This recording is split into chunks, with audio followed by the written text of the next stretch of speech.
Good evening and welcome back to another episode of The Longing, where today we are going to be continuing to read The Golden Age by Kenneth Grahame. So, let's get going. But despicable as his conduct had been, he underwent no hasty condemnation. The defection was discussed in all its bearings, but it seemed sadly clear at last that that this uncle must possess some innate badness of character and fondness for low company. We who from daily experience knew Miss Smedley like a book, were we not only too well aware that she had neither accomplishments nor charms, no characteristic in fact, but an inbred viciousness of temper and disposition.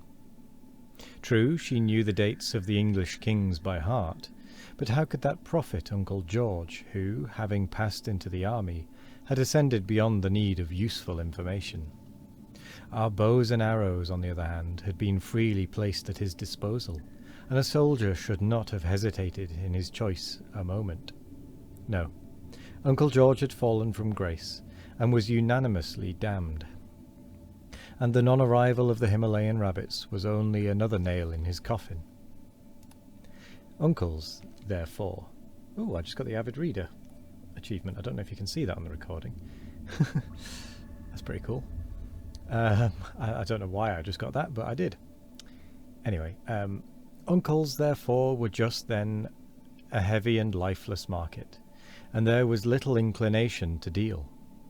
Still, it was agreed that Uncle William, who had just returned from India, should have as fair a trial as the others, more especially as romantic possibilities might well be embodied in one who had held the gorgeous East in fee. Selina had kicked my shins, like the girl she is, during a scuffle in the passage, and I was still rubbing them with one hand when I found that the uncle on approbation was half-heartedly shaking the other. A florid, elderly man, and unmistakably nervous, he dropped our grimy paws in succession, and, turning very red, with an awkward simulation of heartiness, "Well, how are you all?" he said. "Glad to see me, eh?" As we could hardly in justice be expected to have formed an opinion on him at that early stage, we could but look at each other in silence, which scarce served to relieve the tension of the situation. Indeed, the cloud never really lifted during his stay. In talking it over later, someone put forward the suggestion that he must at some time or other have committed a stupendous crime.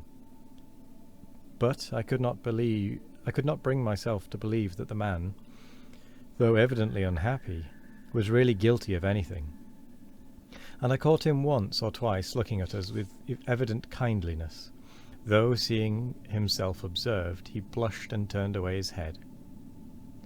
When at last the atmosphere was clear of this depressing influence, we met despondently in the potato cellar, all of us, that is, but Harold, who had been told off to accompany his relative to the station, and the feeling was unanimous that, at an uncle, William could not be allowed to pass. Selina roundly declared him a beast, pointing out that he had not even got us a half-holiday. And indeed there seemed little to do but to pass sentence. We were about to put it when Harold appeared on the scene, his red face, round eyes, and mysterious demeanour hinting at awful portents. Speechless he stood a space, then, slowly drawing his hand from the pocket of his knickerbockers, he displayed on a dirty palm 1, 2, 3, 4 half-crowns. We could but gaze, tranced, breathless, mute. Never had any of us seen, in the aggregate, so much bullion before.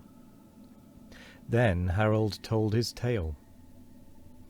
"I took the old fellow to the station," he said, "and as we went along I told him all about the station-master's family, and how I had seen the porter kissing our housemaid, and what a nice fellow he was, with no airs or affection about him, and anything I thought would be of interest. But he didn't seem to pay much attention, but walked along puffing his cigar. And once I'm not certain, but I thought I heard him say, 'Well, thank God that's over.' When we got to the station, he stopped suddenly and said, "Hold on a minute." Then he shoved these into my hand in a frightened sort of way and said, "Look here, youngster. These are for you and the other kids. Buy what you like. Make little beasts of yourselves. Only don't tell the old people, mind. Now, cut away home." So I cut. A solemn hush fell on the assembly, broken first by the small Charlotte. "I didn't know," she observed dreamily, "that there were such good men anywhere in the world. I hope he'll die tonight, for then he'll go straight to heaven." But the repentant Selina bewailed herself with tears and sobs, refusing to be comforted, for that in her haste she had called this white-souled relative a beast. "I'll tell you what we'll do," said Edward, the mastermind, rising, as he always did, to the situation.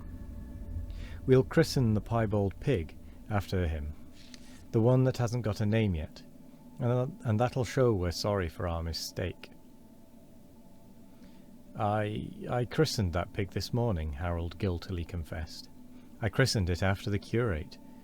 I'm very sorry, but he came and bowed to me last night after you others had all been sent to bed early, and somehow I felt I had to do it." "Oh, but that doesn't count," said Edward hastily, "because we weren't all there. We'll take that christening off and call it Uncle William, and you can save up the curate for the next litter." And the motion being agreed to without a division, the house went into committee of supply. Alarms and excursions.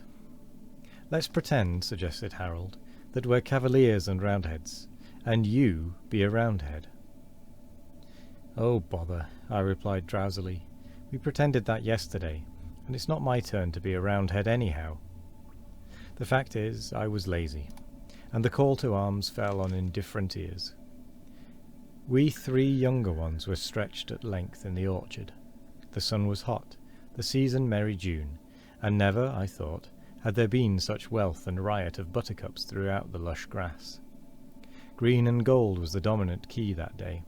Instead of active pretense with its shouts and perspiration, how much better, I held, to lie at ease and pretend to oneself in green and golden fancies, slipping the husk and passing, a careless lounger, through a sleepy imaginary world all gold and green. But the persistent Harold was not to be fobbed off. "Well then," he began afresh, "let's pretend we're Knights of the Round Table, and, with a rush, I'll be Lancelot."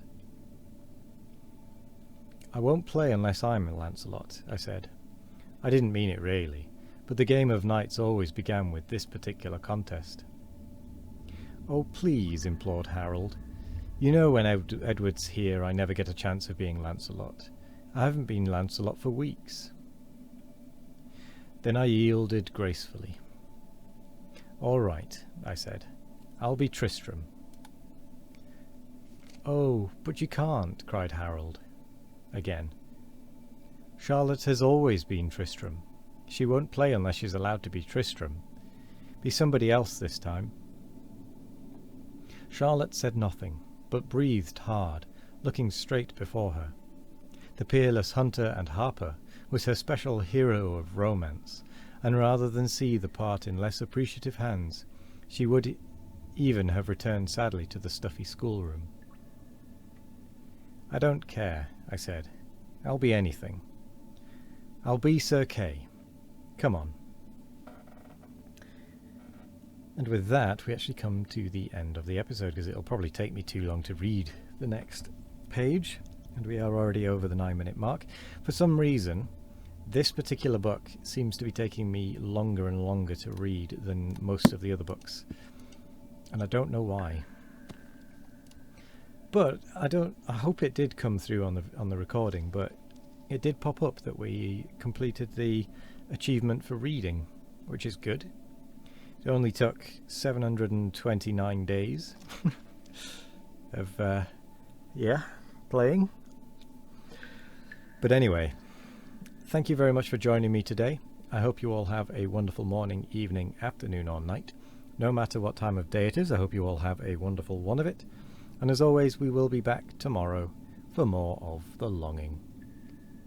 Goodbye.